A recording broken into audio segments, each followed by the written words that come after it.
Good morning, Professor. Good morning, Dr. Benton.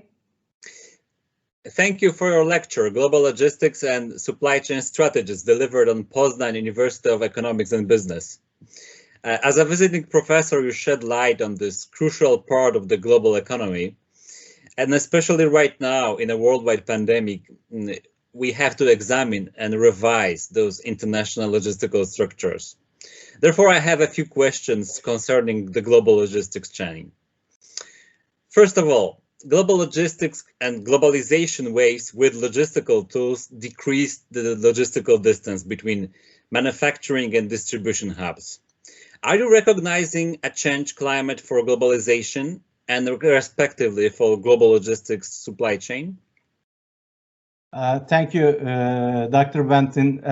First of all, I'd like to thank you for this opportunity, both for lecturing to your students in Poznan University of Economics and Business, and also for this interview.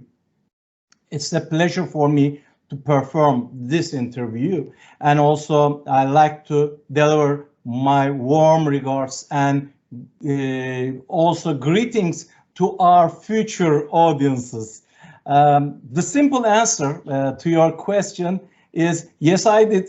I've recognized a change, but let me start answering your question, starting with an army-based quotation.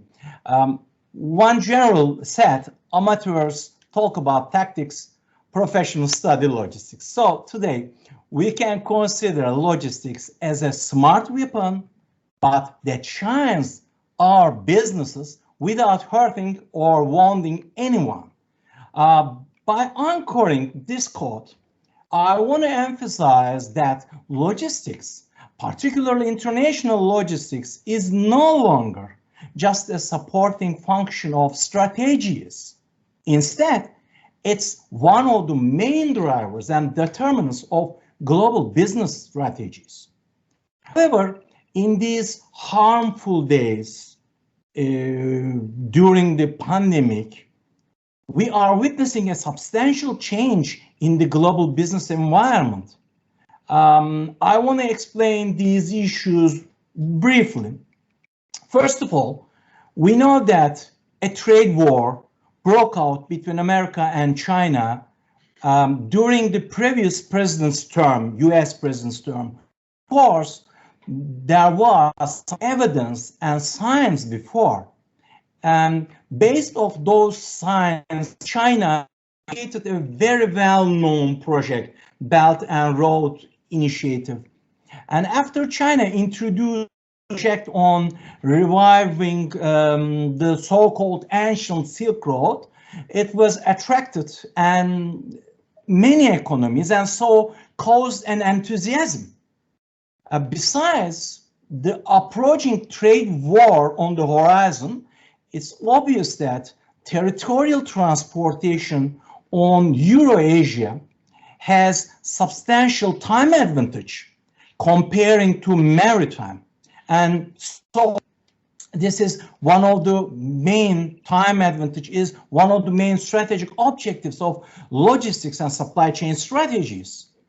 Secondly, due to economical development of southern Chinese cities, which is called as manufacturing fabric of the world, today a massive number of expats working there from different countries.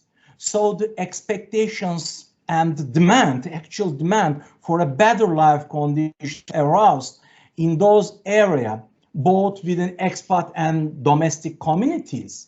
This increased the human resource cost for multinational companies.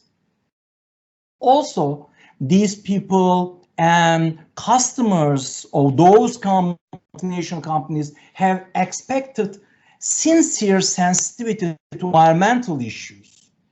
Though many no-name intermediate material and component manufacturers but didn't like to be on spot.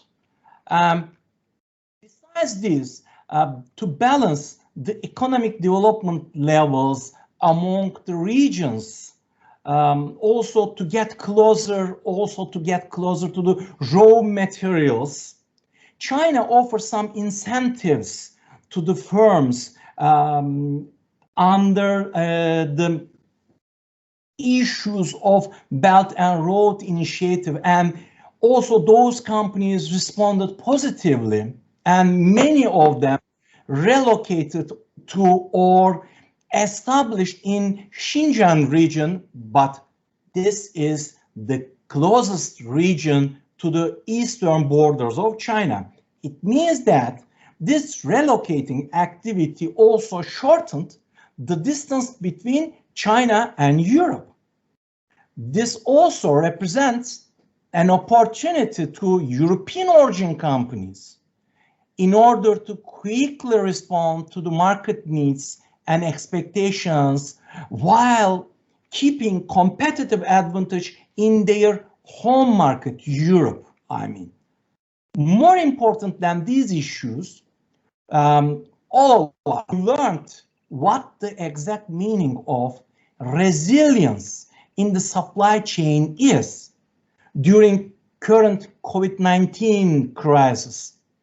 And also we learned that it is easier to recover a system such as a supply chain if those are quickly accessible. Moreover, a few words to ourselves as customers. As global supply chains and particularly international transportation are costly operations, yes, we know it and teach our students. And also they have some negative effects to the environment. I wonder, what if we don't eat tropical and exotic fruits every season? I guess no one will give an answer, a perfect answer for this question. But I think there are a lot of valuable things that we can lose if we continue to pollute and contaminate the environment. As a conclusion, all these different circumstances regarding general business environment, such as political, economic, environmental, demographic, are leading the world of logistics to shrink the scope of global supply chains to a more regional structure. This is my answer with justification. I hope it would be satisfactory for our audiences.